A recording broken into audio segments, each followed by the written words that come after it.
Welcome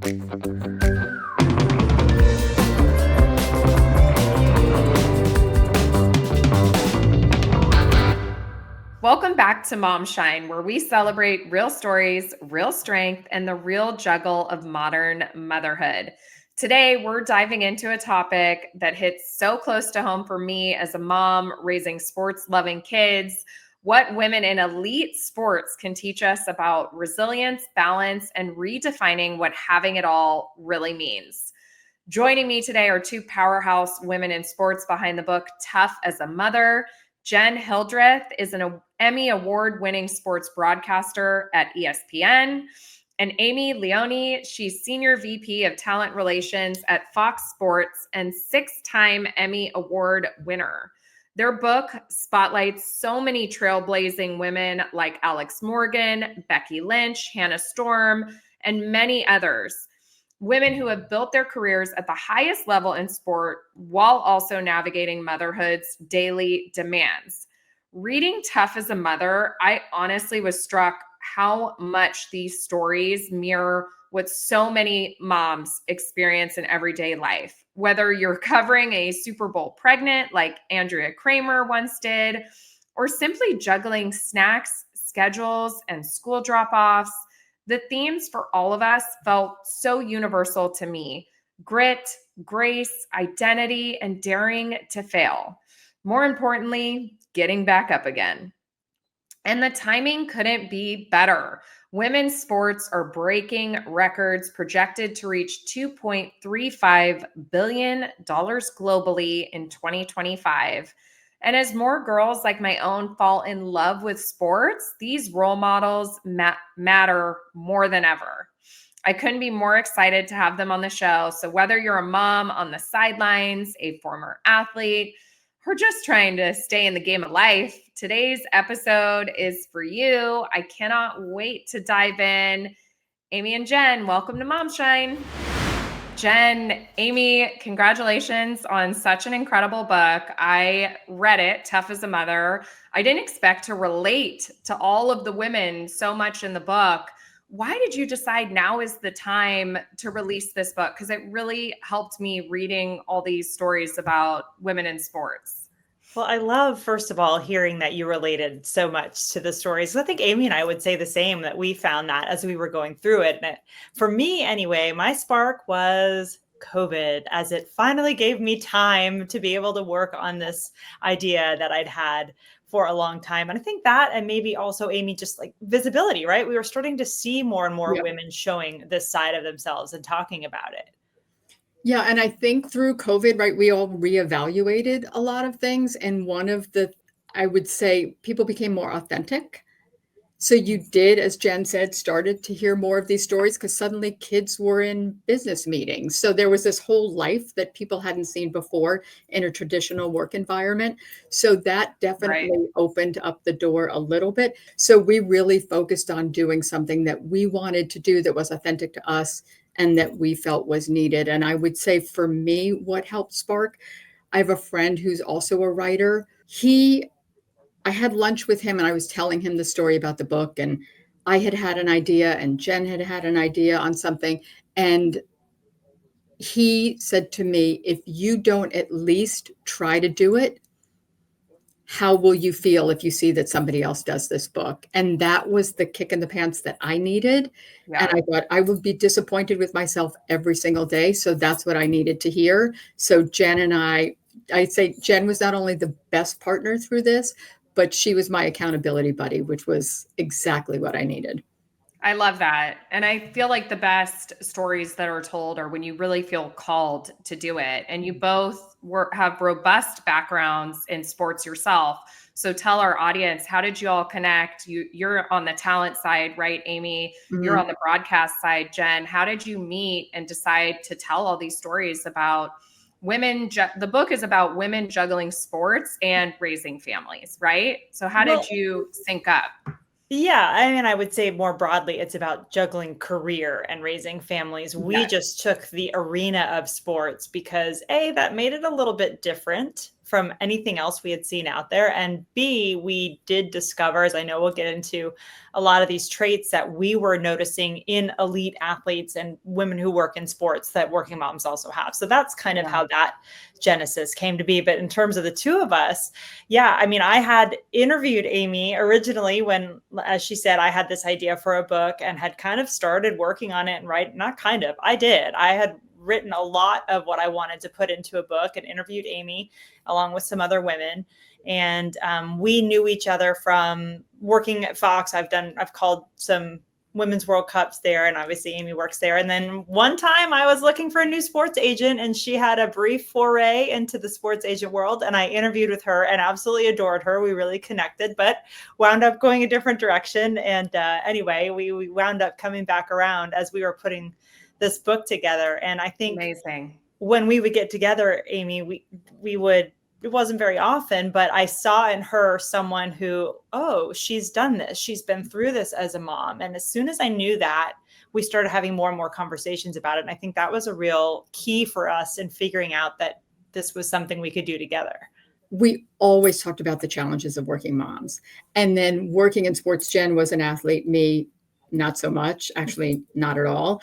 But being witness to so many of these incredible stories of passion, of adaptability, of moxie, of humility, it's like, oh my gosh, I had this realization that that's what many of us behind the scenes bring to covering some of these big global sporting events like World Cups, Olympics.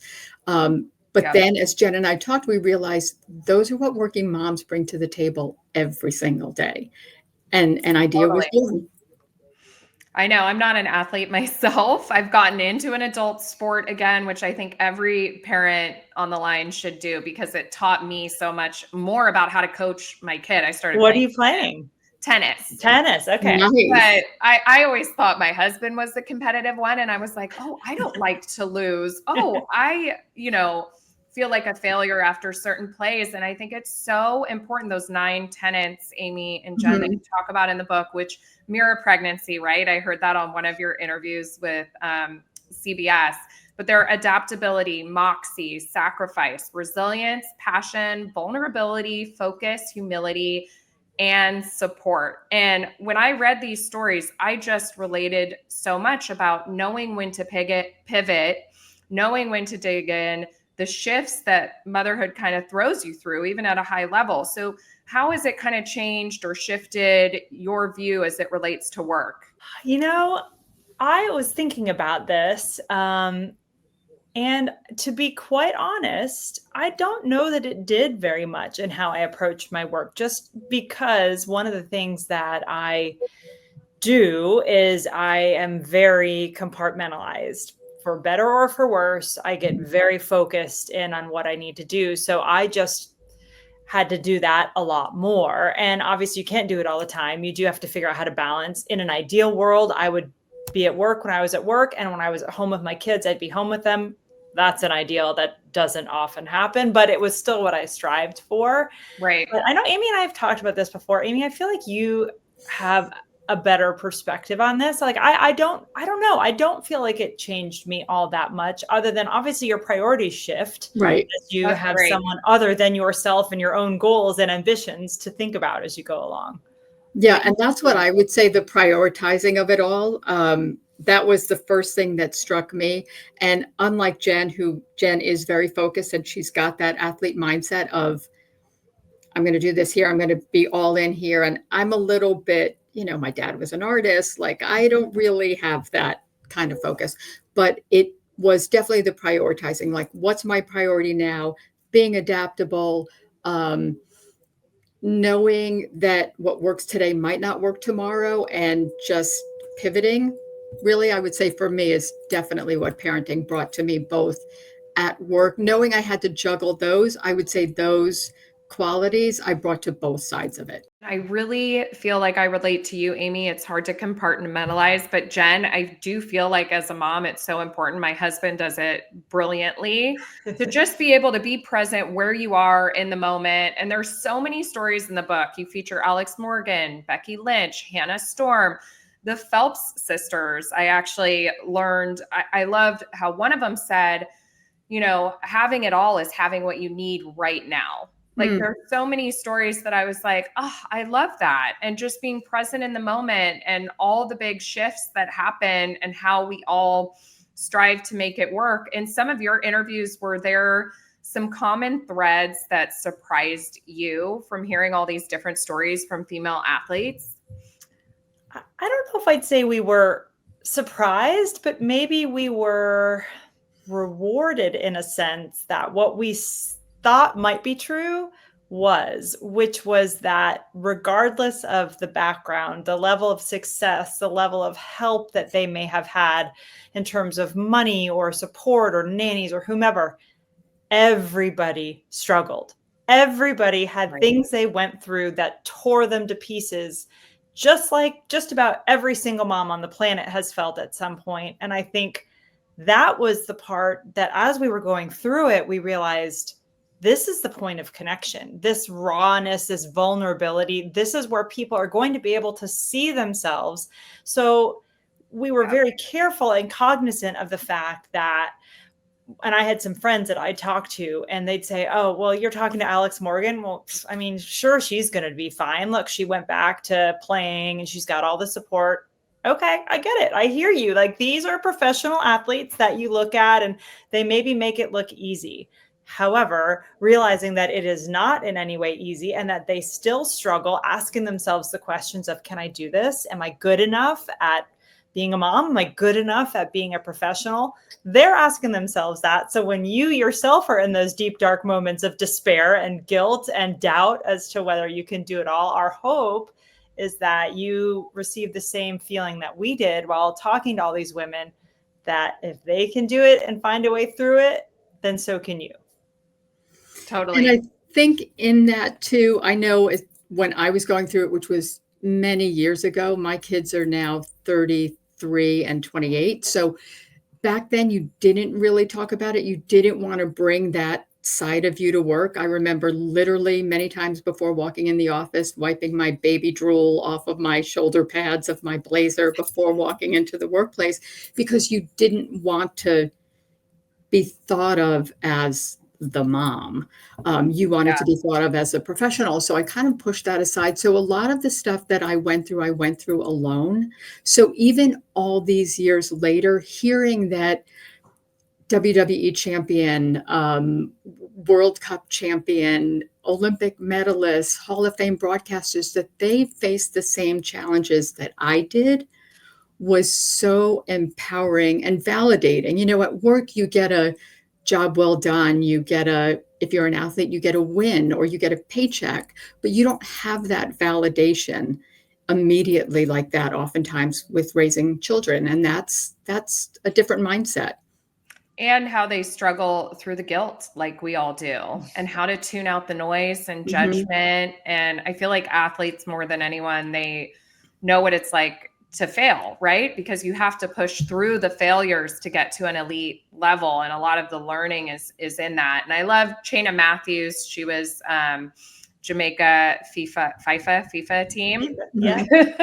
But she said motherhood doesn't change who you are and what you're capable of. That person and all she is and can do is just as important to your kids as it is to you. I loved that there was this thread of like the kids being woven into the story and respecting the mom's decision to keep at the workforce. And like Alex Morgan, who you brought up, like she created a whole organization now together to benefit her daughters and further the mission of supporting moms in sports. And I just loved it. I also love that you wove in the male broadcasters, some of the counterparts to the females. I thought that was a very intentional, good choice. Do you want to touch on that at all as well? Because our partners, a lot of them do talk about the partnerships they have and how that supports the whole ecosystem. I will say I work with John Strong, who is one of the voices that we have in there. And he was so happy to be a part of this book. My husband listened to it, and he was really kind of looked at things a little differently. A couple of guys that I work with said the same thing. And it is important because we're not in this alone. We are in it with partners, with colleagues. So knowing that they can support us in whatever way while not marginalizing us, we really wanted to illustrate that as well. And the impact, we interviewed some children because we also wanted moms in the thick of it now to see that the kids are okay. And we wanted moms to hear that because our hope is that they'll hear those same words later from their children, but they may be doubting it right now. We also included sons for that reason, because to your point, it really is important. I loved the NBA son and his mom. Oh gosh, isn't that fantastic? Fantastic. Pamela and JaVale McGee, yes. And then Imani McGee Stafford is her daughter. So she had two children, Pamela McGee, that played professional basketball in the United States. Incredible. Well, that's my other question.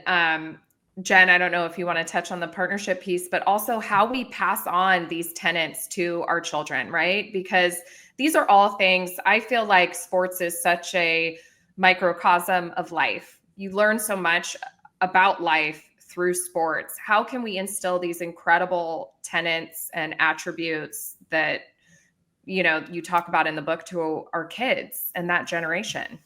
Well, Alicia, I hope now that you've taken up tennis, you have read Mary Carrillo's chapter, because she has a great analogy where she talks about parenting being like playing clay court tennis. And she goes into all of the connections that you can find there, parallels between the two. But I think that honestly, it's this is not another thing to put on our to-do list, moms, which is the wonderful thing. Yeah. You're doing it. And by doing it, you are imparting those traits to your children. I think we so often beat ourselves up about the time we're away and how much we wish we could be in two places at once. And we wonder, what is this doing to our kids that I might have missed this field day event, or I didn't go to that concert? And it kills you. You want to be in both places. And so you're constantly doubting your value, your worth. Am I doing a good job? And the reality is, while you're doing all of that and balancing and juggling, you're also showing your children and your partner, who is a huge part of what you do, by the way. None of us get through this without support, which is why support is one of our tenets in the book. But you're showing them that it's possible. You may not always be perfect. Heck, you're definitely not always perfect, and that's okay. And I think I've had some great conversations actually with Amy over the years that I remember talking to her once, because look, when you do a World Cup or an Olympics, it's an amazing life experience as a broadcaster that I'm so grateful to have been a part of, but you are away for a significant portion of time. And even if your kids happen to come with you, you are really overwhelmed, I would say, with just the amount of material you've got to cover and keep up with. And so I think that perspective of knowing that you're showing your kids it's okay to struggle, it's okay to feel torn. But I remember Amy telling me once, don't apologize. Don't apologize for doing your job. You can say you're sorry that you had to miss a concert. You can say you wish you would have been there, but don't say sorry for doing something you love, because you're showing them that you can be a successful woman who has a career that she loves and that it's worth it, that there are challenges, yes, but that you can get through it. And I think that is just a really great reminder to all of us who are in the middle of it.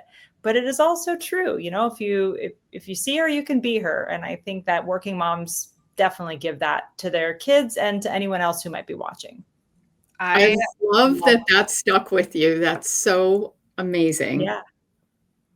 I mean, what incredible advice. And I feel like the more that we authentically show up in human ways to our kids, that we aren't perfect, but also that we're honoring what's important to us in our everyday lives and just trying to get better. That is what life is all about. And I feel like for women, there was so much of the book that these women featured. We don't want to look back and have regrets. You know, there are the moments of challenging. I related so much to like the pumping stories. I think I have pumped in some random places myself, like an ambulance. It was the only place an outlet was at a concert. But these stories about just making it work and the raw vulnerability that these women shared, and that you get through it, and that the kids are fine, and showing them that, you know, if we're over focused, I feel like some of that gets missed to our parent or to our kids. In too much worry. We don't need to. We can honor so many sides of ourselves. What would you say was the hardest part about writing a book?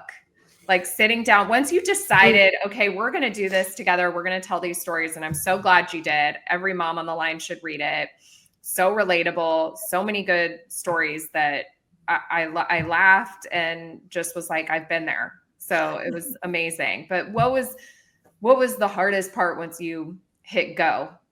I'm going to jump in, and first, before I answer your question, I just have to say I think it's so funny that Jenn brought up you may miss a field day event, because my son, who is a 33-year-old, when Jenn interviewed him, he actually referenced a field day event that I missed when he was in elementary school. So that was many years ago. And as much as we joke about it, it is still there, but it's become sort of this running family joke.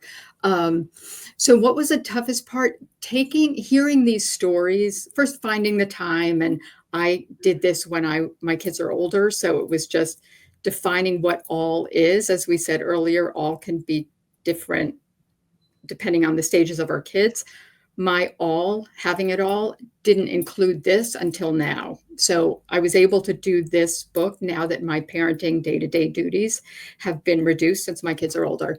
But it was a big responsibility to get these stories and tell them well. And a lot of the women that we interviewed, well, all of them, as you saw, were vulnerable. They were honest. They really told their truth, and they gave the readers a peek behind the curtain to show what their life is really like. And what we wanted to do was demonstrate that the challenges moms face, it's a universal equalizer. It kind of doesn't matter what you have at whatever level, we're all facing those same challenges. But it was a big responsibility, and we wanted to make sure that we did that right. That was the other parts of the book. I mean, we all experienced the guilt to some extent. Your son bringing up one event that every mom was at. I read that chapter and I was like, oh, I have been there. They're like, you missed the race, the thing, the 2 minutes that you were supposed to be there. That happens. But, you know, a lot of the women also talk about the shifts in their careers to just make it work. Again, to honor themselves and also stay true to what makes them happy. And I do feel that's so important as moms, just, you know, any partnership for moms and dads. It's important to honor what you love to do. And also your kids adapt. That's part of the tenets, right? Mm-hmm. That's how we teach them, adapt and be resilient. But I just love that. I think you executed that very well in terms of getting each woman to really share stories that I wasn't expecting to read on paper that hasn't been done in other books. So Jenn, were there moments for you as well that were a challenge in writing, or how you wanted to approach it once you decided to do it? How long did it take once you said we're going to write a book together? And once we did it together, Amy, I want to say it was probably around 2 years, just with the whole process. And oh my gosh, book writing is a process, people. Here you think you've got this great idea, boom, it's going to happen. It's a long way to the finish line. And then once you get to the finish line, guess what? You're still running. It's like another marathon, like after that fact, because now you're trying to let everybody know about this great book that you've written. Here we are. But this has been wonderful conversations, and I think we love this part of it. But at the time, it was fine in the time. I mean, Amy and I both work full time. And so to do this and to do it justice, and as I've said, I get a bit one track minded. So the joke with our family, kind of not a joke, started being like, well, she's down at her computer again. I guess we won't see her for the rest of the day, because I'd be busy doing my job, broadcasting games. And then when we had time, and we had to make time, you know, to write this book. And we did it, a lot of it, through Zoom, the two of us communicating, or Google Docs, which are not our favorite, but we made them work, because technology is not our favorite, but we made it work for us. So I just think the process overall, honestly, was one of the most fulfilling, wonderful experiences that I've had in my career. But there was a lot of work and tedious parts that go into it. that just have to be done, because like Aimee said, we knew we felt we were really onto something. So A, we had to do the concept justice because we knew this book could be great if we did it right. And B, we had to protect and represent the women who said yes and made themselves so vulnerable to us in a way that they deserved and that they demanded. They didn't themselves demand it, but we demanded that of ourselves to make sure we did it right by them. So that was, we took that really seriously. Yeah. And then we felt we needed to show up in the same way. And we had to be really open and vulnerable. I mean, I talked about things that I never talked about outside of my immediate friend group. So we felt if these women were bringing us these stories and sharing that part of themselves, we had to do the same. So it was, to Jenn's point, it was a real growth experience. It was a real bonding experience between the two of us. I don't think collaborating on such a topic you're so passionate about can be done with just anybody. So we've said many times we were the missing piece of each other's puzzle. And that was so important. And really leaning on somebody who you knew had your back has been amazing. I think it's amazing that you teamed up together. Jenn, any hacks on finding the time? Did you block mornings? Did you block nights? I mean, that's something I relate to so much for side projects and writing. Especially. Exactly. Yeah. You just stretch the day a little longer. I mean, I literally would get up an hour or two earlier, or I would stay up an hour or two later, hopefully not back to back, because then you're really burning it at both ends and you're useless for the day. But I tried to spread those out. But yeah, that was how we did it. That's how I myself carved out the time, especially those times when, if they're all sleeping, then you're like, yes, I am not missing anything. They are not needing anything from me. Nobody's calling me on the phone. So those wee hours of the morning and night sometimes can be your best friend for passion projects like this, where you need the time. Totally. And Aimee, for the mom on the line, barely holding it together, what do you hope she takes away from Tough as a Mother? That she's not alone, and that she does have it in herself to do this. She's got this. She is everything that her children need. And she is definitely not alone in those other feelings that may contradict that. And Jenn, what about you? I mean, I think Aimee said it perfectly right there. But yeah, I think, join the sisterhood and don't doubt yourself. Trust that you are a tough mother. Trust that you do have these traits inside of you, even in those moments where you doubt yourself in all fields, as a mom, as a professional, whatever it may be. We've all been there. You can get through it. It's really hard. We are definitely not saying it's easy. We are admitting it's very hard, but it is also the most rewarding thing that you probably will ever do in your life. If this is what having it all means to you, having a family, having a career, then navigating that, though it may be stormy seas at times, is going to be the most rewarding journey of your life. And if you ever want updates, weekly updates, we have Tough Mother Tuesdays on our social media handle. And the reason all working moms will understand why they're Tuesdays and not Mondays. Mondays are a working mom's nightmare. I remember every Monday I'd come to work with my work bag, and in there I'd undoubtedly find a pacifier, a baby toy or whatever. So Mondays, you're barely keeping your head above water. So Tuesdays, our Tough Mother Tuesdays, are for empowerment. We have great quotes from our moms. We just had Andrea Brimmer talk about life is sloppy, embrace the slop. Mm-hmm.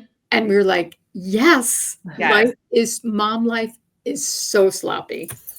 Well, and I love that in the book. It's like, I go to bed, the house isn't always clean. Like there are sacrifices all over the place. Mm-hmm. And yes, our weekends can burn us out quite a bit. It's like our Monday is our recovery / hop into work mode. It's like, okay, I just need a minute to regroup and refocus. And Jenn, like you touched on, like pivot how we compartmentalize, like showing up for our kids and then showing up for work life. Well, I love Tough as a Mother Tuesday. I'm going to check that out. Is there anywhere else our listeners can find you and your brilliant book? Well, definitely. We appreciate any support and follows. Obviously, you can find the book on Amazon, and you can follow us on Instagram at toughasamother_book is our book platform where we try to share all those great quotes. And then I'm at Jenn Hildreth 40 is my Instagram handle. And I'm at Aimee Leone.